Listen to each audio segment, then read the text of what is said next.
The last Terran perished generations ago. At least, that's what Professor Lizara Morvik believed until her elongated azure fingers swept dust from the control panel of the derelict vessel drifting silent and cold at the edge of the Corvus expanse. The ship's hull bore faded lettering obscured by cosmic erosion and the marks of micrometeorite impacts.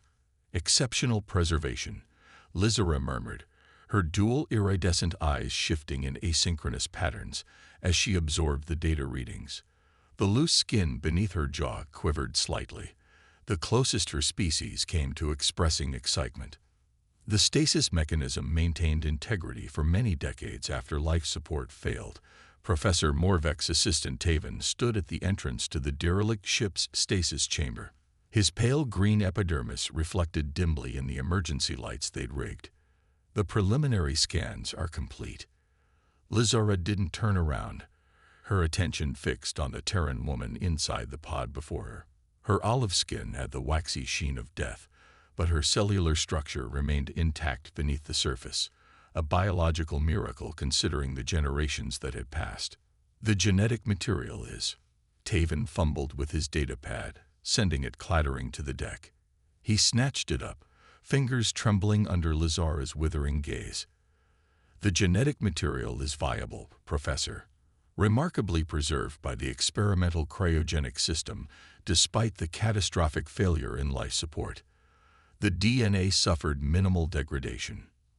Lizara granted a soft sound of approval, returning her attention to the pod. Of course it did. Terrans were always stubbornly persistent, even at the cellular level.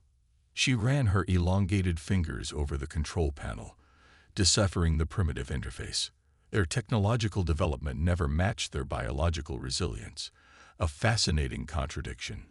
The ship had been drifting in the void between systems when her research vessel detected it, an ancient Terran exploration craft that had vanished from records over many generations ago, long after humanity itself had disappeared from the galactic stage.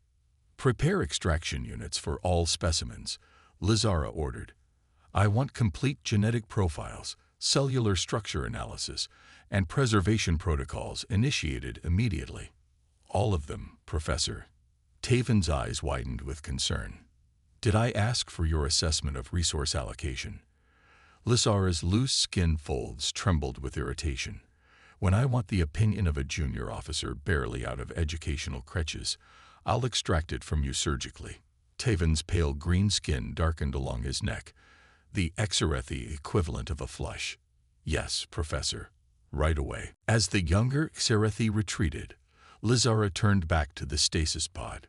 Her people had once numbered in the billions, spread across many star systems. Now fewer than a fraction remained, their reproductive capabilities failing after eons of genetic manipulation for longevity. The irony wasn't lost on her. The Xerathi had engineered themselves into near immortality, only to face extinction as their birth rates plummeted to effectively zero. And here were Terrans, extinct for centuries. Their civilization collapsed under the weight of their own aggressive expansion. Yet their DNA remained viable, adaptable, resilient in ways that defied scientific expectation. You survived ice ages, pandemics, and your own nuclear follies, Lizara whispered to the courts. What secrets are you hiding beneath that primitive genome? Absolutely not. Director Kelvin's silvery face filled the communication screen. His dual iridescent eyes narrowed in skepticism. Recreation of extinct species requires full directorate approval, and I see no compelling reason to grant it. Lizara adjusted the settings on her display, dimming the director's uncomfortably bright image.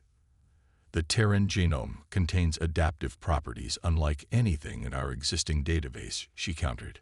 Their cells demonstrate a remarkable environmental responsiveness and resilience to radiation, pathogenic invasion, and tissue damage. Lizara leaned closer to the screen. The Xerethi genome has become rigid through our endless pursuit of perfection. We engineered ourselves out of adaptive capabilities along with our diseases and imperfections. What remains are fewer than a meager population with genetic diversity so minimal we might as well be clones. Her voice lowered. Director, we both know the projection models. A handful of generations until total reproductive collapse. Something flickered in Kelvin's eyes, the barest acknowledgement of their species' grim reality. I'm not proposing we resurrect humanity, Lazara continued. Merely that we study their adaptive genetic mechanisms through the creation of a single viable specimen. The insights could prove invaluable to our own genetic restoration efforts. A heavy silence stretched between them before Kelvin spoke again. One specimen, strictly for research purposes. No integration with general Xerathi society, and regular reports directly to my office. Of course, Director. Professor Morvik. Kelvin's tone hardened.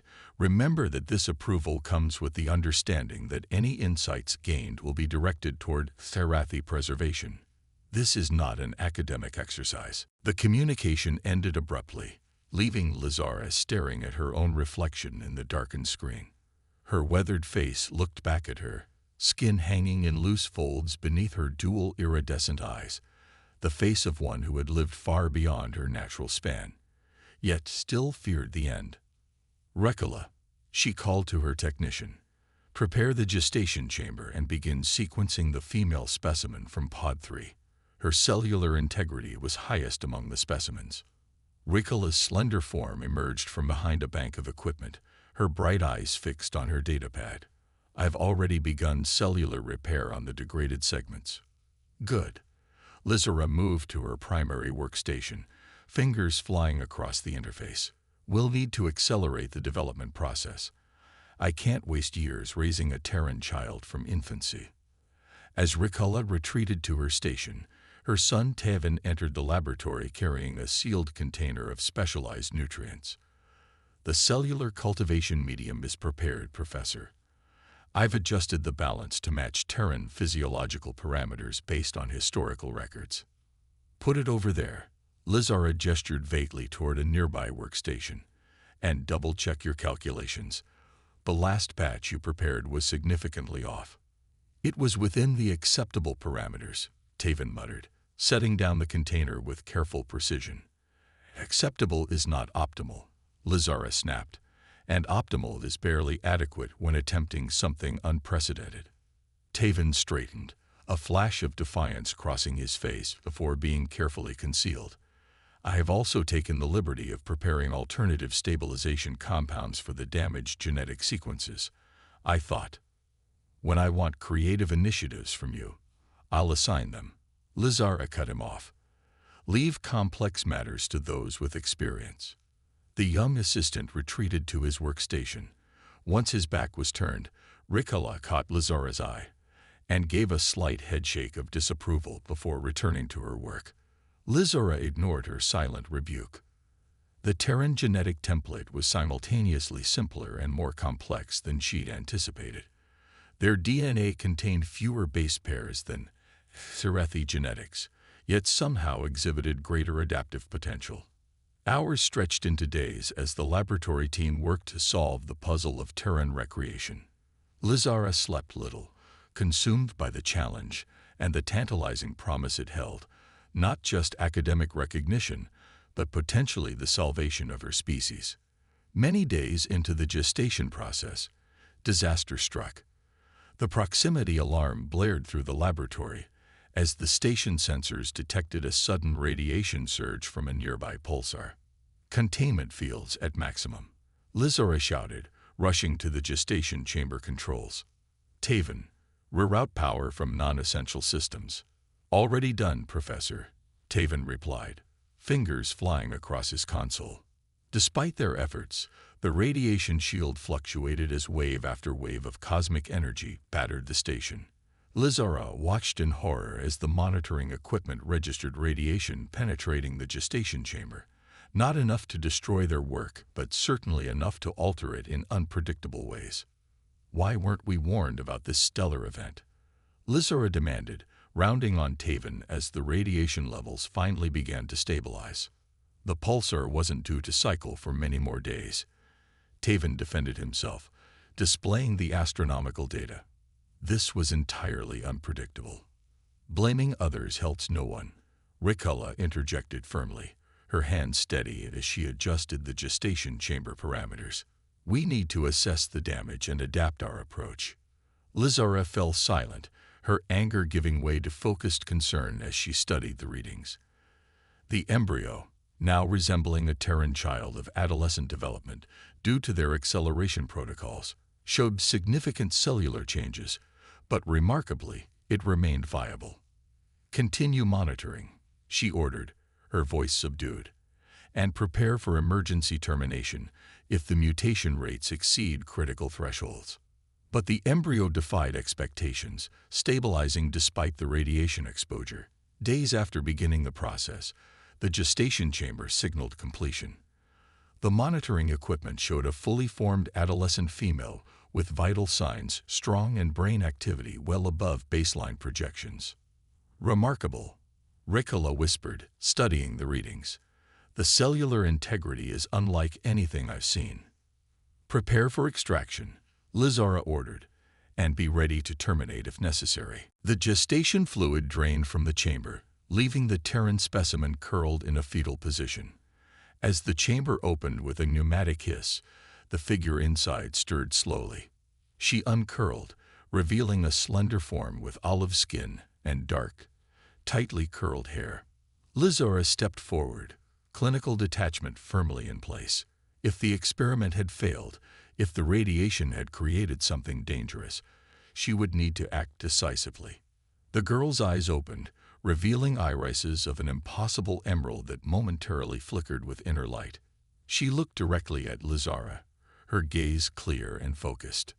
"Subject He-1 appears conscious and responsive," Lizara dictated for the record, raising a scanner to assess her neural activity. The girl's eyes tracked her movement with an unexpected awareness, her gaze studying Lizara not with the confusion of new consciousness, but with something that resembled recognition, perhaps even understanding. Lizara maintained her clinical detachment, raising the scanner higher. "Subject T1 appears conscious and responsive, beginning preliminary neural assessment." Before she could complete her sentence, the girl moved with startling fluidity. She rose from the chamber, dripping with gestation fluid, and did something no laboratory protocol could have prepared her for.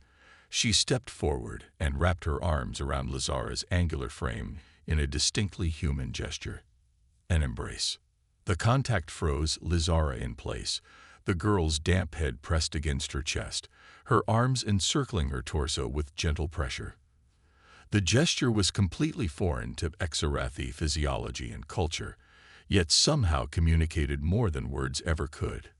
Connection, trust, a wordless acknowledgement of shared existence. For the first time in decades of research, Professor Lizara Morvik found herself speechless in her laboratory, her scanner hanging forgotten at her side, as the impossible creature she created clung to her in silent greeting.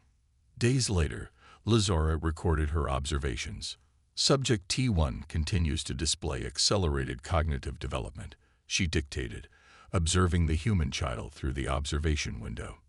Despite being chronologically very young, her physical and mental capabilities approximate those of a Terran adolescent. Inside the habitat chamber, the girl sat cross-legged on the floor, assembling a three-dimensional puzzle with methodical precision. Her emerald eyes narrowed in concentration as her fingers worked, the tight curls of her hair forming a dark halo around her face, contrasting with the sterile white of the chamber walls. Lizara had named her Sarah in her private notes, after an ancient Exarathi mathematical concept representing potential energy and transformation. Officially, she remained Subject T1 in all reports to Director Kelvin, a clinical designation that maintained the proper scientific distance, a distance that had become increasingly difficult to preserve. She completed the advanced spatial reasoning assessment in a fraction of the projected time, Taven reported, reviewing the data on his pad. "And the linguistic acquisition curve is nearly vertical. She's mastered thousands of Exarathi root words with their contextual applications." "Has she spoken yet?" Lizara asked, not taking her eyes off the girl. "No, Professor, not yet." The truth was that Sarah hadn't uttered a single word since her emergence from the gestation chamber. She communicated through gestures, expressions, and occasional written responses on the educational tablet they'd provided, but remained stubbornly silent despite clearly understanding everything said to her. Inside the chamber, Sarah completed the puzzle and glanced up at the observation window. Though the glass was mirrored on her side, her gaze unhurriedly found Lizara's position. She tilted her head slightly, lips curving in a smile of recognition that made the old scientist uncomfortable. Increase the complexity of her educational modules, Lizara ordered, turning away from the window. Professor, Taven hesitated. Perhaps we should maintain the current difficulty level for a few more days. Rapid advancement might create psychological. Did I ask for your developmental psychology insights? Lizara cut him off. This subject's accelerated capabilities require appropriately challenging stimuli. This subject has a name, Ricola remarked quietly from her workstation. Lizara's head snapped toward her. What was that, technician? Ricola met her gaze steadily. You call her Sarah when you think no one is listening, Professor. Perhaps using her name would facilitate greater responsiveness. A tense silence filled the monitoring room. Lizara opened her mouth to deliver a scathing response, then closed it, turning back to the observation window. Taven and Ricola exchanged surprised glances behind her back. Yes, Professor, Taven acknowledged, making the adjustments. Lizara pretended not to notice their reaction, keeping her attention fixed on the human child. Scientific interest, she told herself. Nothing more. The following day, Lizara entered the habitat chamber alone, carrying a data pad and diagnostic equipment. Sarah sat at the small table in the center of the room, examining a historical text on the educational screen. She looked up as the door sealed behind Lizara, her emerald eyes tracking her movements with undisguised curiosity. Good morning, Lizara said, her tone professionally neutral. Today we'll be conducting a more comprehensive physical assessment. Sarah nodded, setting aside the screen. Her gaze lingered on the equipment Lizara carried, a flicker of apprehension crossing her features before being replaced by resigned acceptance. The procedure will be non-invasive, Lizara found herself explaining, though the protocol didn't require her to do so. She wanted the girl to feel comfortable, primarily biometric scanning and basic reflex testing. Another nod, this time accompanied by a small smile that caught Lizara off guard. Had she said something amusing? She gestured toward the examination table that extended from the wall. Please sit there while I calibrate the equipment. Sarah complied, perching on the edge of the table with her legs dangling, her fingers tapping a rhythmic pattern against the table surface. Be still, Lizara instructed, initiating the first scan sequence. The tapping stopped immediately, but Sarah's expression shifted to one of mild defiance. She straightened her posture dramatically, becoming so rigidly immobile that the parody of obedience was unmistakable. Lizara narrowed her eyes. Are you attempting humor, subject T1? Sarah's eyebrows rose fractionally, and she pointed to her chest, then traced letters in the air. S-E-R-A. Fine. Sarah, Lizara conceded, turning back to the scanning equipment. The assessment requires neutral posture. Your exaggerated stillness will skew the baseline readings. She relaxed immediately, settling into a more natural position while maintaining eye contact with an intensity that made Lizara distinctly uncomfortable. No test subject had ever regarded her with such awareness. The scanners hummed as they collected data, bathing Sarah in a soft blue light that highlighted the unusual luminance occasionally flickering beneath her skin. Lizara studied the readings with growing fascination. Her cellular structures showed remarkable complexity, neither purely human nor incorporating the Xerathi genetic material in any predictable pattern. Instead, the integration had created something entirely new, with cellular communication pathways that defied conventional biology. Extend your arm, Lizara instructed, reaching for a different instrument. Sarah did so, watching with interest as she measured nerve conduction velocity along her forearm. Her skin was warm against the coolness of the probe, her pulse strong and steady beneath Lizara's fingers. Your cardiovascular system appears to function at exceptional efficiency compared to historical human baselines, Lizara commented, more to herself than to her. Respiratory capacity similarly elevated. As she recorded the measurements, the scanner suddenly emitted a high-pitched whine. Lizara glanced up in alarm as the readings spiked across all metrics, energy signatures flaring beyond the instrument's capacity to measure. "What?" she began, but the question died in her throat as she saw the cause. Sarah's eyes had shifted from emerald to something else entirely, a luminous swirling color that seemed to contain depths beyond physical possibility. The glow spread beneath her skin in branching patterns like living circuitry, pulsing in time with her heartbeat. The scanner in Lizara's hand grew painfully hot. She dropped it with a startled hiss as the device sparked and went dark, a thin trail of smoke rising from its casing. Around them, the habitat chamber systems fluctuated, lights dimming, environmental controls stuttering, the very air seeming to compress and expand with each of Sarah's breaths. Lizara instinctively stepped back, reaching for the emergency signal on her belt. Taven, Containment Protocol Alpha. The girl's head tilted, regarding her with those unnerving eyes. She didn't appear distressed or aggressive, merely curious, as if observing Lizara's reaction to a particularly interesting experiment. As if their roles were reversed. The door slid open behind Lizara as Taven rushed in, emergency kit in hand. At his appearance, the strange energy emanating from Sarah seemed to recede, the glow fading from her eyes until only faint luminescence remained in their emerald depths. "Professor," Taven looked from Lizara to Sarah in confusion. The monitoring systems showed massive energy fluctuations. "Scanner," Lizara ordered, retrieving her dropped equipment with fingers that weren't entirely steady. "Full spectrum analysis." Taven approached cautiously, raising his scanner toward Sarah. She regarded him with an expression that bordered on amusement, sitting perfectly still as the device hummed. "I'm not detecting anything unusual," Taven reported after a moment, frowning at his readings. "Slight elevation in neural activity, but within established parameters." Lizara snatched the scanner from her assistant's hands, confirming the readings for herself. Nothing.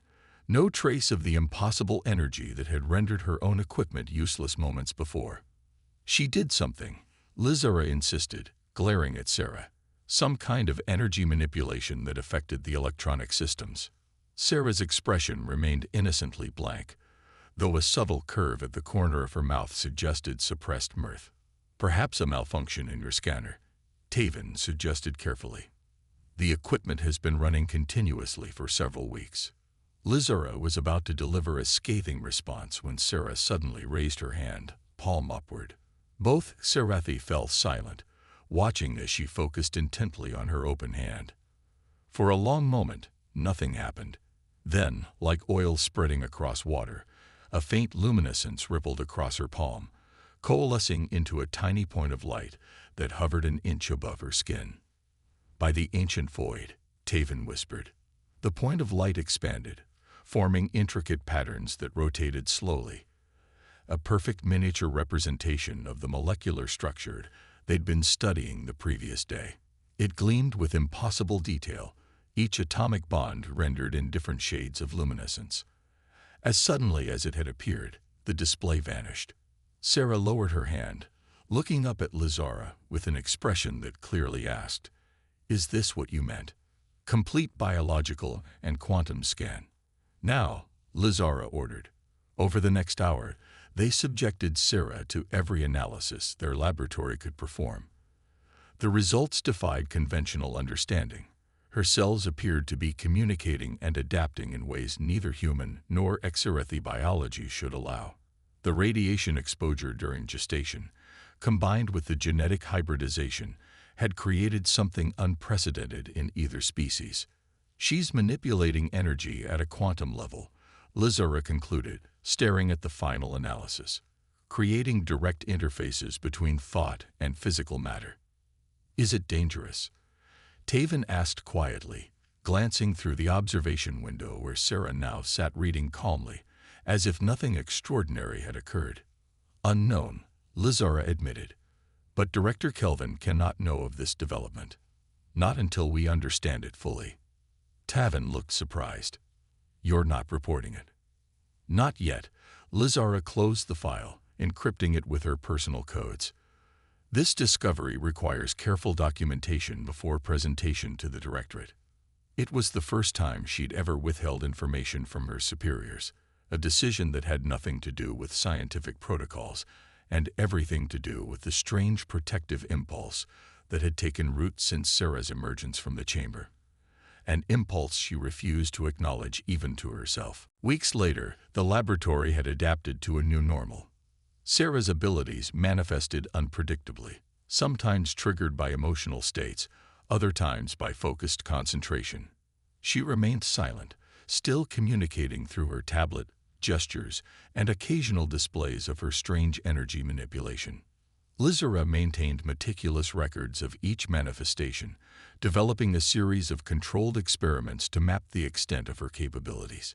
She found herself gradually adjusting her interactions with Sarah, explaining concepts with unexpected patience, synthesizing earth foods from historical records, even setting aside the most interesting historical texts she discovered for her review. She found herself fond of Sarah's curiosity and intelligence. The quantum field manipulation appears consistent with theoretical models of consciousness-matter interaction. She dictated one evening, reviewing the day's test results.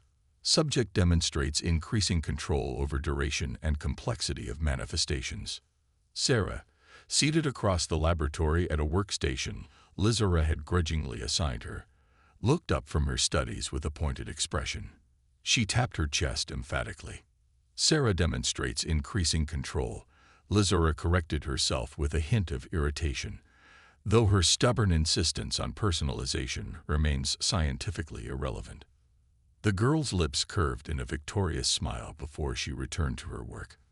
Beside her, Tavan stifled what sounded suspiciously like a laugh.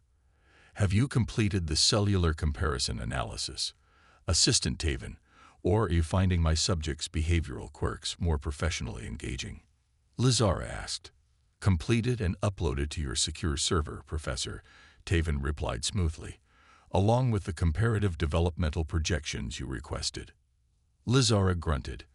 In the weeks since Sarah's emergence, a subtle shift had occurred in the laboratory dynamic. Tavan had grown more confident in his interactions with the human, even helping her to solve enrichment puzzles. Rikala, initially wary of the extinct predator species in their midst, had begun bringing Xerathi cultural artifacts to share during Sarah's rest periods.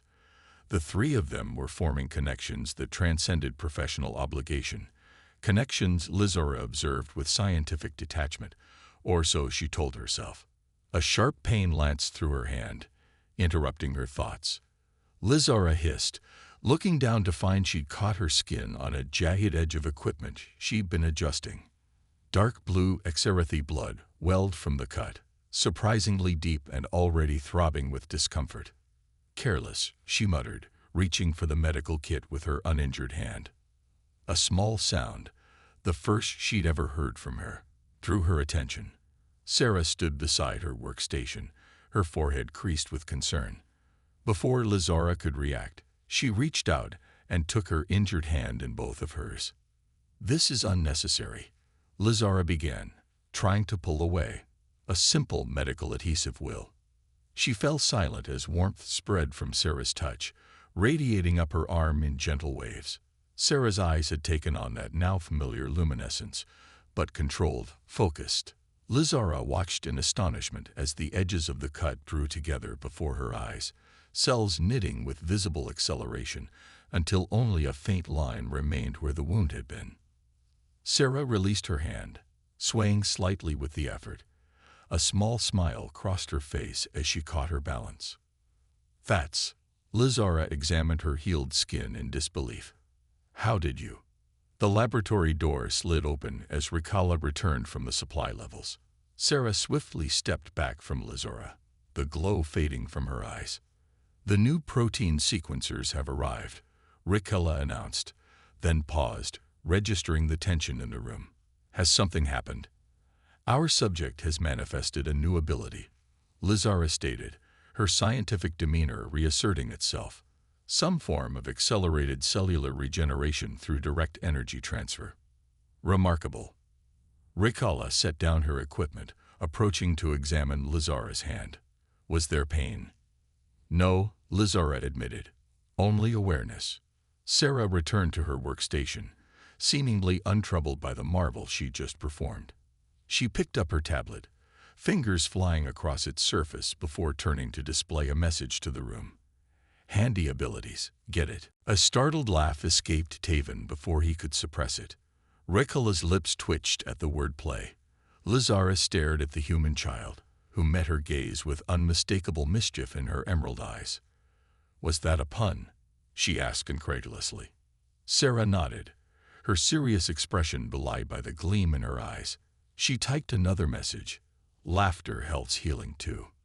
Humor at a time like this is highly inappropriate, Lizara said stiffly, though the usual bite was missing from her tone. This manifestation has significant implications for... It was a good joke, Taven interrupted, his pale green skin darkening as Lizara's attention snapped to him. And she's right. Psychological state affects physical healing in most species. It's well documented. Lizara opened her mouth for a rebuke that never came. Document the manifestation in detail, she said finally, including all physiological readings before and after the event. Taven nodded. Yes, Professor. As they returned to their work, Lizara caught Sarah watching her with an expression she couldn't quite decipher, something between satisfaction and assessment, as if she had conducted yet another successful experiment of her own. Unsettling still was the realization that she was beginning to see Sarah not as a subject, but as she would any other child she was fond of, despite her extraordinary existence, challenging everything Lizara thought she understood about life itself. Your breathing is irregular, Lizara observed, seated across from Sarah in the small meditation chamber they'd established for controlling her abilities. Focus on the energy flow through your central nervous system. As we practiced. Sarah opened one eye, giving her an unimpressed look before closing it again and adjusting her posture. Better, Lizara acknowledged as the reading stabilized. Now visualize the energy as a contained field extending no further than your peripheral nervous system. The faint luminescence beneath Sarah's skin pulsed once, then settled into a steady glow confined to her torso and limbs, precisely as instructed. Lizara nodded in approval, though Sarah's eyes remained closed. Maintain that state for several minutes, she instructed, making notes on her datapad. They had been conducting these sessions for the past week, ever since her demonstration of healing abilities had revealed both the potential and the danger of her unchecked powers. Traditional Xerathi meditation techniques, once used by Lizara's ancestors before genetic engineering had removed the need for such discipline, seemed surprisingly effective in helping Sarah control her unique energies. The door slid open behind them, and Taven entered with a tray of equipment. The modified neural monitors you requested, Professor. Put them there, Lizara directed without looking up from her observations, and recalibrate the quantum field detectors. The baseline readings are still fluctuating. Actually, Professor, Taven began hesitantly, I believe the fluctuations might be coming from the interaction between the detectors and Sarah's energy field, if we adjust the sensitivity rather than trying to eliminate the variance. Did I ask for alternative approaches? Lizara interrupted sharply. The protocol requires stable baseline measurements. Recalibrate as instructed.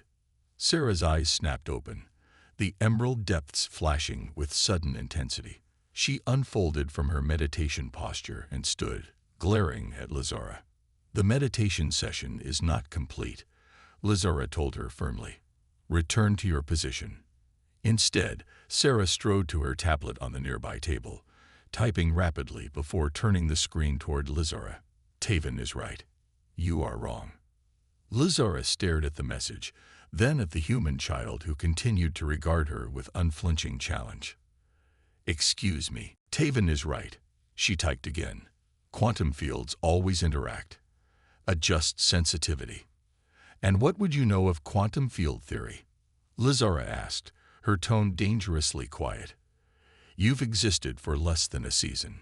Sarah tapped her temple pointedly. She typed again. I learned fast. You taught me.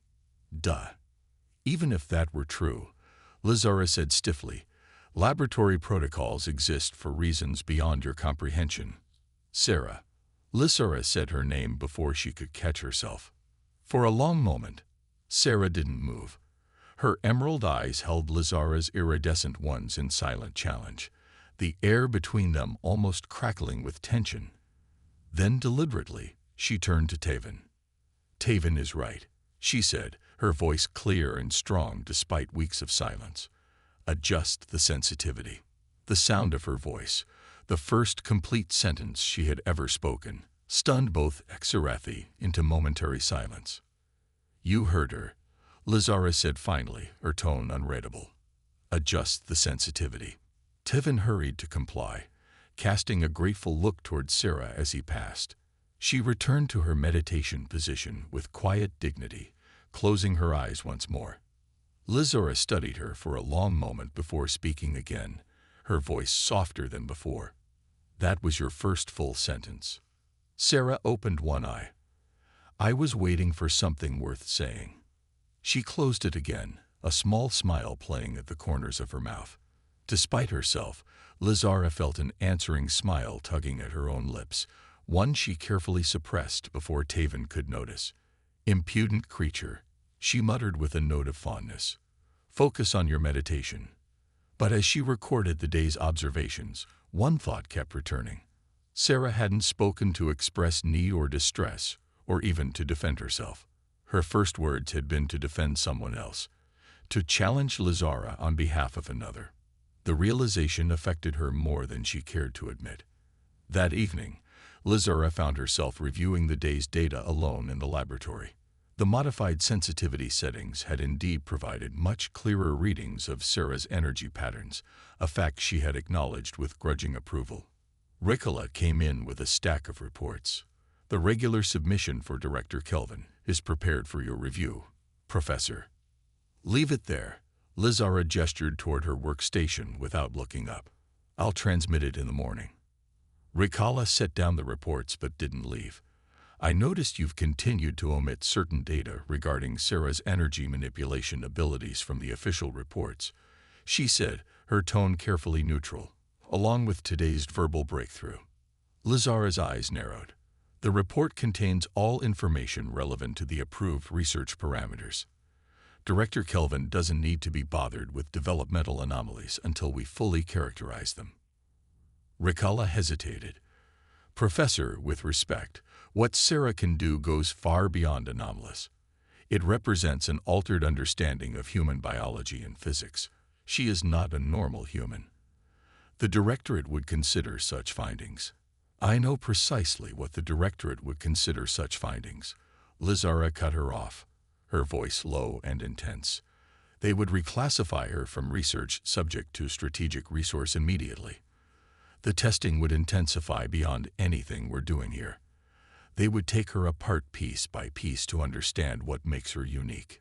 A surprised silence followed her outburst. Lazara herself seemed startled by the vehemence of her response, her loose skin folds quivering with emotion she rarely displayed. You're protecting her, Ricola said softly. Lazara turned away, focusing on her equipment with unnecessary attention. I'm protecting the integrity of my research. Premature disclosure could compromise valuable scientific insights. Ricola studied her for a long time before nodding slowly. Of course, Professor. Scientific integrity is paramount. She turned to leave, pausing at the door. You know, she organized an impromptu celebration this afternoon while you were busy. For Taven. It's the anniversary of his acceptance to the Research Academy. She convinced the ship's nutritionist to create a reasonable approximation of a traditional Xerathi commemoration treat. Lazara looked up, surprised. How would she know about that? A smile touched Ricola's lips. She asked me. She said, everyone deserves to be celebrated sometimes, especially those who rarely hear praise for their work. She tilted her head. You might consider joining us next time, Professor. Scientific detachment has its place. but so does connection. After she left, Lizara sat motionless at her workstation, staring at the encrypted files containing the true extent of Sarah's abilities. Her reflection look. "This is unexpected," Kelvin replied, his dual iridescent eyes surveying the laboratory with cold precision. Behind Kelvin, several specialists moved with practiced efficiency, securing workstations and accessing primary systems. 2 security officers positioned themselves at the exit. Taven froze at his station, pale green-skinned, hearkening with anxiety. Across the room, Ricola carefully powered down her equipment, her bright eyes darting toward the habitat chamber, where Sarah was currently engaged in her morning studies. "To what do we owe this inspection?" Lizara asked, her tone carefully measured as she stepped between Kelvin and her team's workstations. "This is not an inspection, Professor Morvik," Kelvin corrected, handing her an official directive bearing the High Council's seal. "The Exarathi Science Directorate is expanding the scope of Project Turan Reclamation, effective immediately." Lizara scanned the document. "This directive authorizes the transfer of Subject T1 to a specialized containment facility. On what grounds?" "On the grounds that your regular reports have been incomplete," Kelvin stated, his tone hardening. "Are you foolish enough to believe the Directorate's surveillance systems wouldn't capture the subject's anomalous abilities? What aberration courses through that Terran's biology?" Ice formed in Lizara's chest. She'd overlooked something. The station's environmental systems would have registered the energy fluctuations, feeding that data directly to central monitoring. "The subject has shown some unexpected developments," Lizara conceded carefully.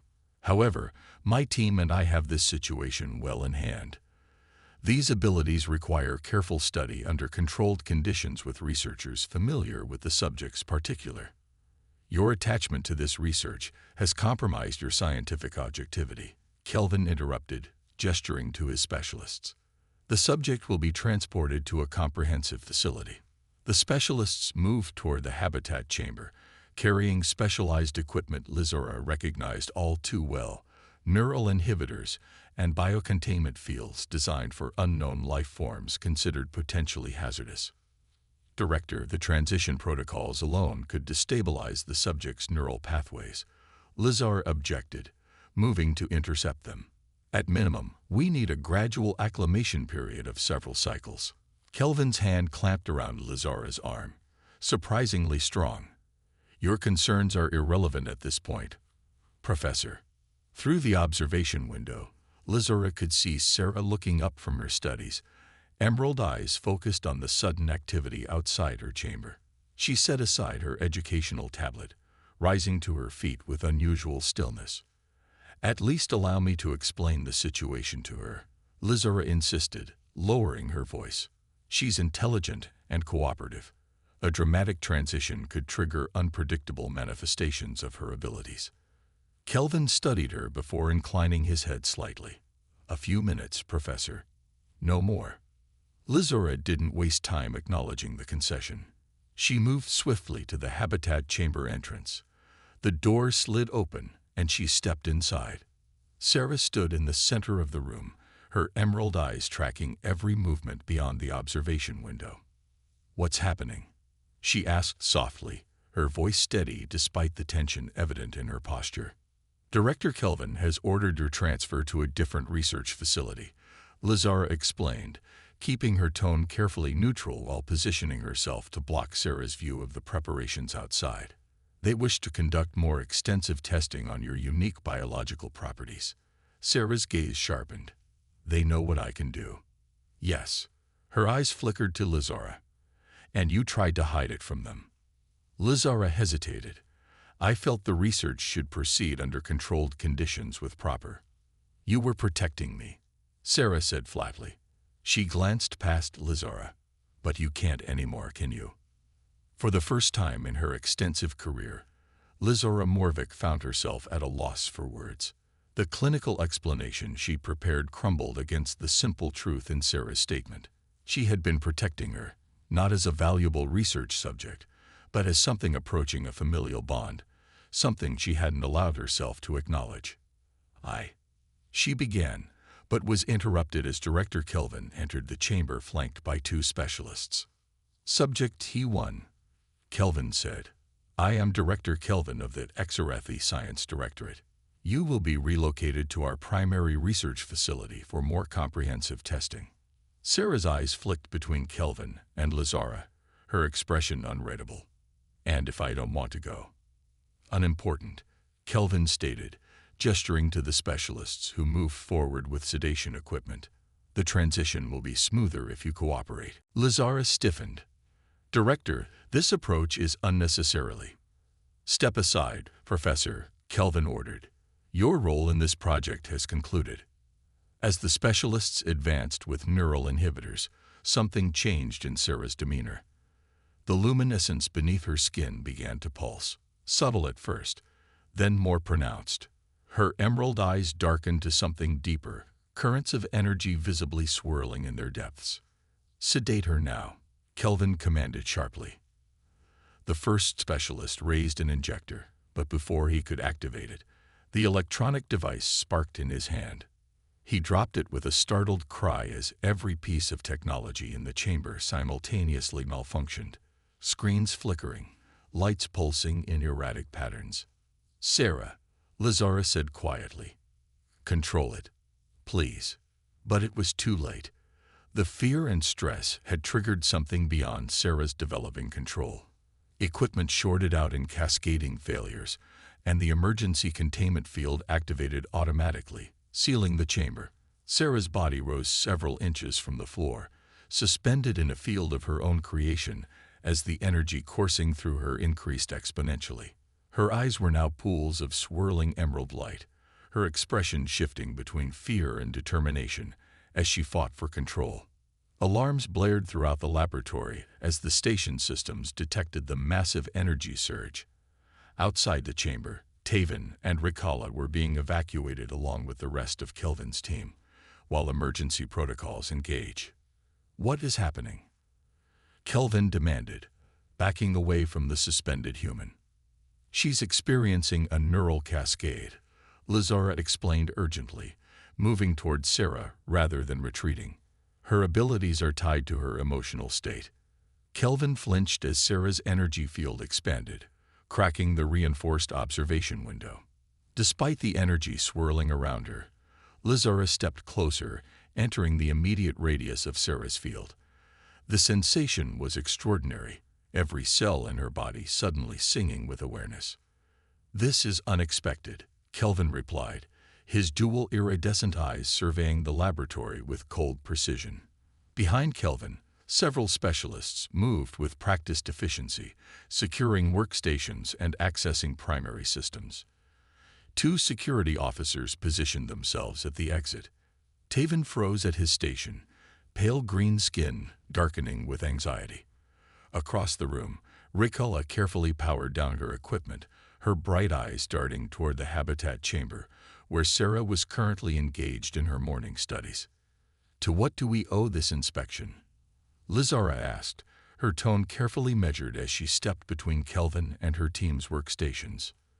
This is not an inspection, Professor Morvik, Kelvin corrected, handing her an official directive bearing the High Council's seal.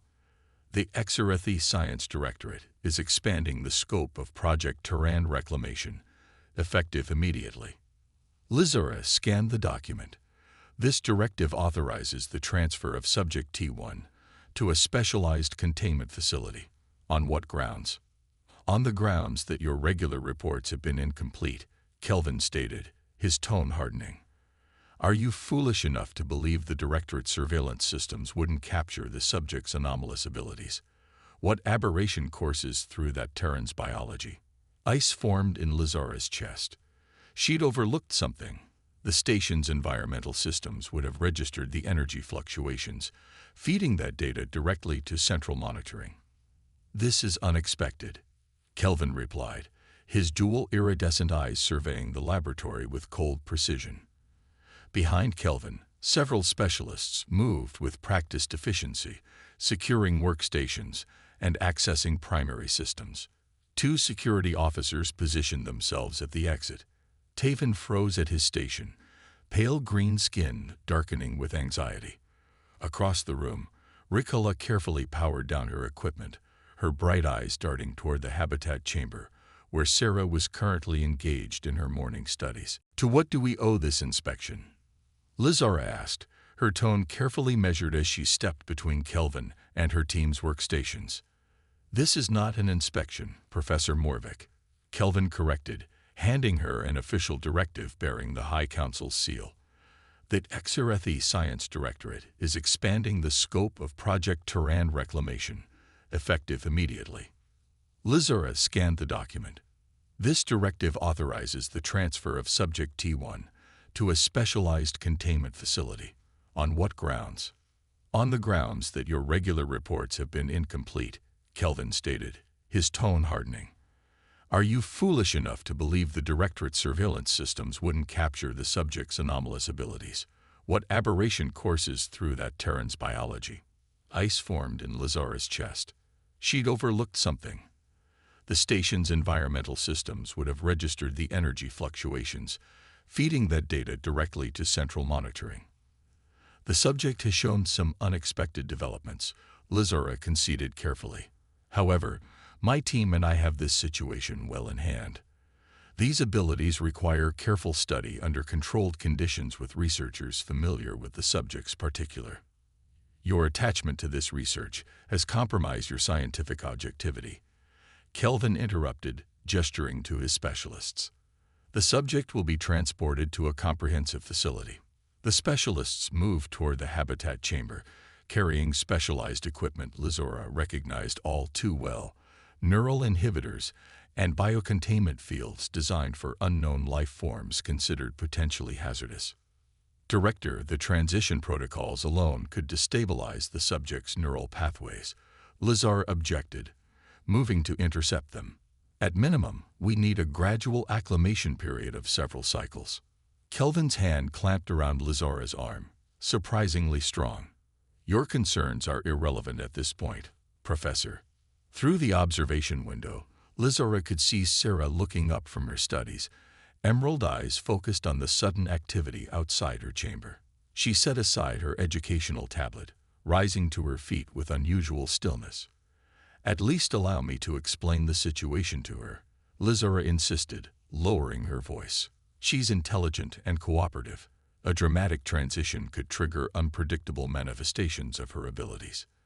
Kelvin studied her before inclining his head slightly. "A few minutes, Professor. No more." Lizara didn't waste time acknowledging the concession. She moved swiftly to the habitat chamber entrance.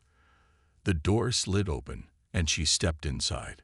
Sarah stood in the center of the room, her emerald eyes tracking every movement beyond the observation window.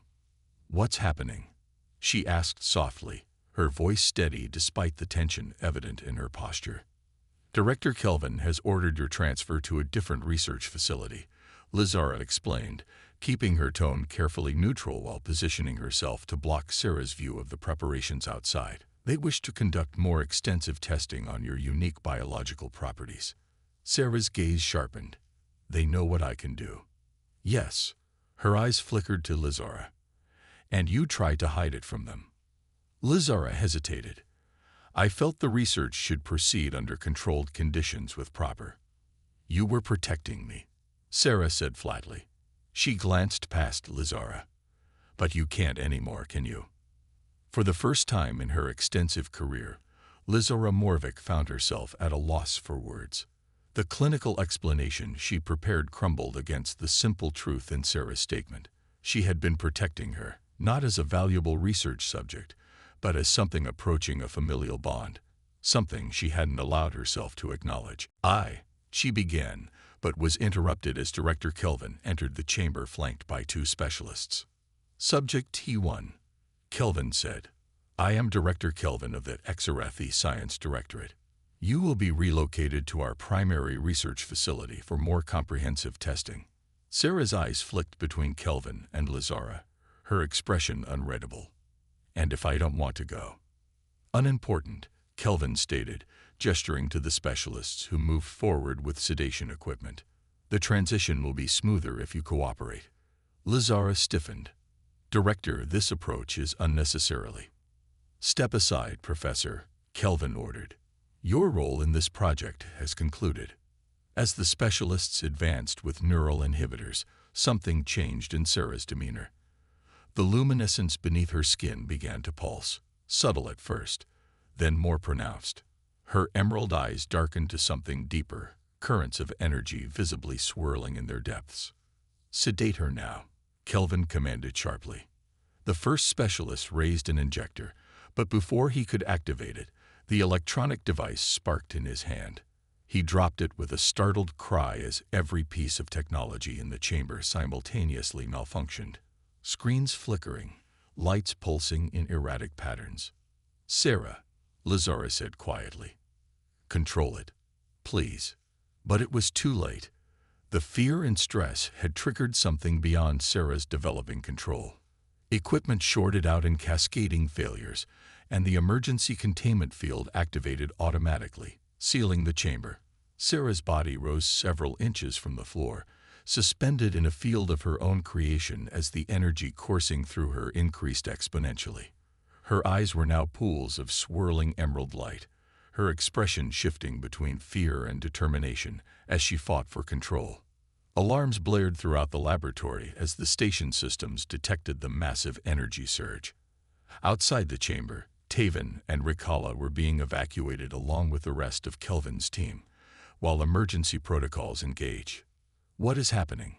Kelvin demanded, backing away from the suspended human. She's experiencing a neural cascade. Lazara explained urgently, moving towards Sarah rather than retreating. Her abilities are tied to her emotional state.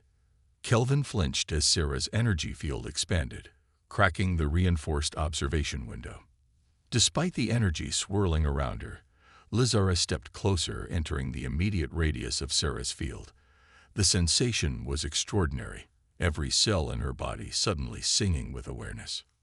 Sarah, she called, focus on my voice.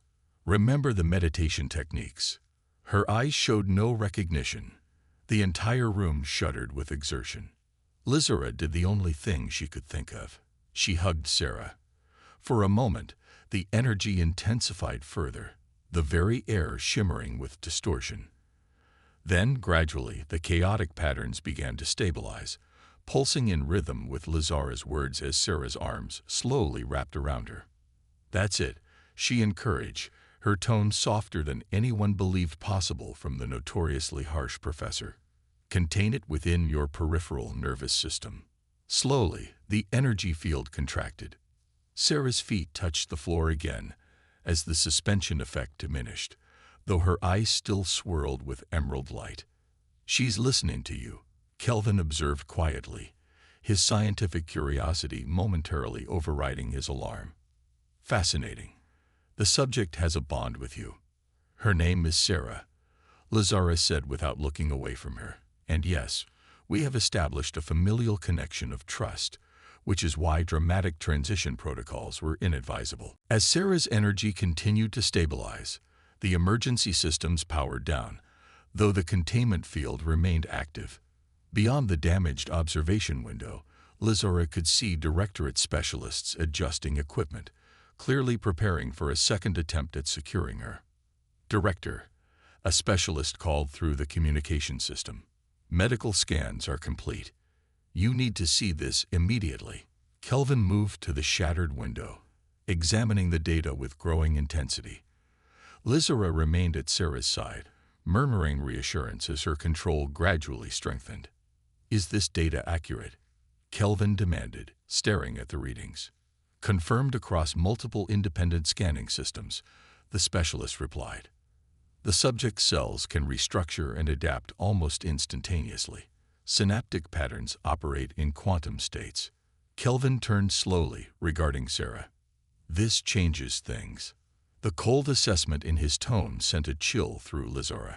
She had known Kelvin long enough to recognize when the director had identified a strategic opportunity. Kelvin's attention fixed on Sarah with unsettling intensity. The subject will remain here until properly stabilized, after which she will be transferred with all appropriate precautions. Lizora opened her mouth to object further, but was interrupted by a junior specialist approaching Kelvin with urgent data. "What do they want from me?" Sarah asked quietly, the glow finally fading from her eyes as she regained control. "Your biology is unique," Lizora explained, keeping her voice steady despite the unease in her chest. "They believe it may hold solutions to challenges facing our species." Sarah studied her. "You're not telling me everything." Before Lizara could respond, the chamber door opened to admit a single specialist, a senior geneticist Lizara recognized from previous directorate projects. The Exorethi moved with deliberate care, stopping at a respectful distance. "Professor Morvik," she said formally. "Director Kelvin requests your presence for consultation on transition protocols." It was a transparent attempt to separate them. Lizara glanced at Sarah, who nodded almost imperceptibly. Whatever came next, she was prepared. "I'll return shortly," Lizara told her, then addressed the specialist. "Monitor her vital signs from a distance. The approach could trigger another surge." The geneticist nodded, stepping aside to allow Lizara to exit. In the main laboratory, Kelvin waited with only his senior staff, the security personnel having withdrawn to the corridor outside. "This discovery exceeds all expectations, Professor," Kelvin began without preamble.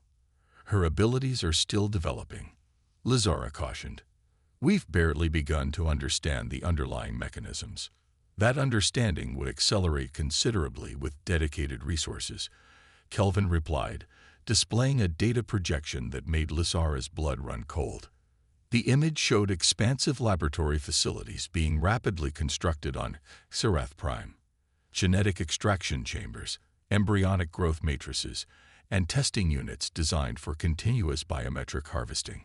Kelvin continued, his voice vibrating with barely contained excitement. "Your subject is the key to saving our species from extinction, Morvik. Her unique physiology can introduce the genetic diversity our population desperately needs." Lizara stared at the construction plans, the implications sinking in with dreadful clarity. "This would require complete genetic harvesting," Kelvin confirmed without hesitation.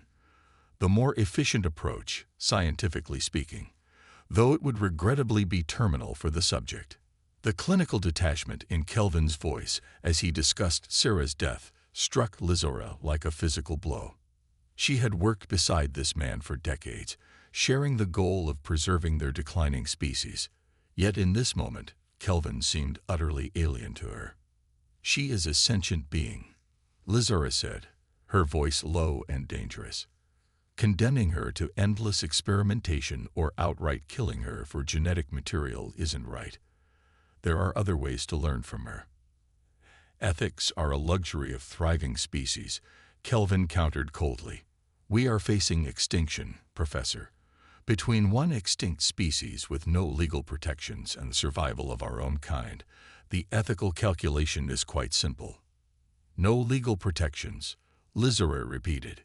"Humans are officially classified as extinct," Kelvin pointed out, "and your subject technically qualifies as a Exorethi research product rather than a person under galactic law. There are no ethical constraints here, only practical considerations."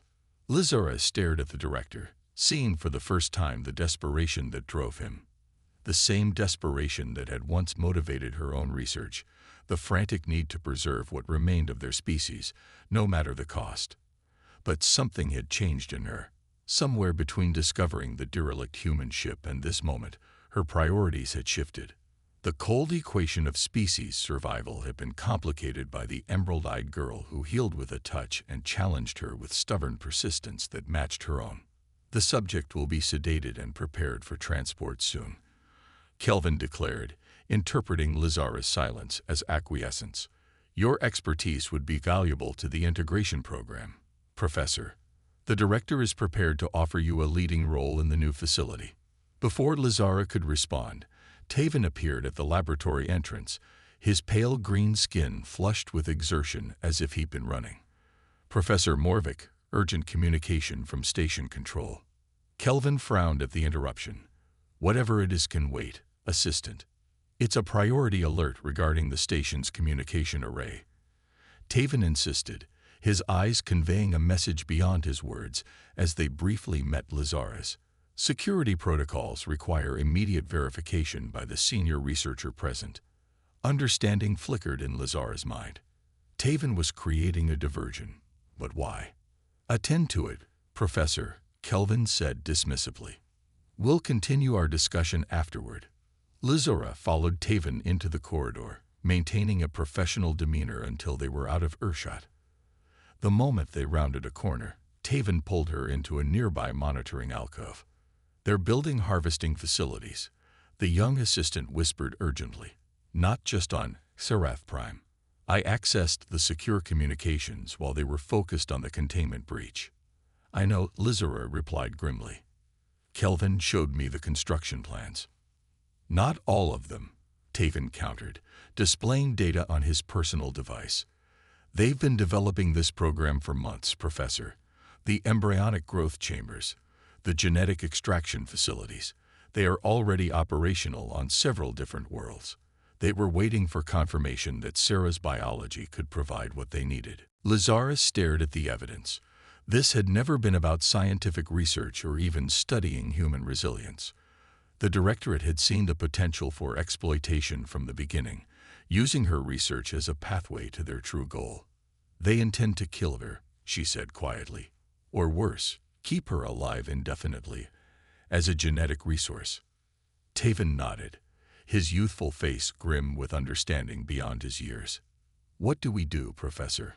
The question hung between them, heavy with implication. Yet as she considered the emerald-eyed girl who had emerged from her laboratory, who had taught Taven confidence, brought warmth to Rikalla's structured existence, and somehow penetrated her own carefully maintained isolation, she knew there was only one possible answer. Find Rikalla, she instructed, her decision crystallizing into certainty. Tell her to prepare for laboratory evacuation, ostensibly for equipment preservation following the energy surge. Understanding dawned in Taven's eyes. And Sarah, I'll attend to that, Lazarus said, straightening to her full height. Meet me at Auxiliary Docking Bay 7 soon. Bring only what's absolutely necessary. As Taven hurried away, Lazarus paused, considering the magnitude of what she was about to do. Everything she had built over centuries of work, her reputation, her research, her very place in Sarathi society, all of it would be forfeit. And yet, for the first time in longer than she could remember, she felt absolutely certain of her course. Sentimental old fool, she muttered to herself as she headed back toward the laboratory, already formulating the plan that would either save Sarah or condemn them all.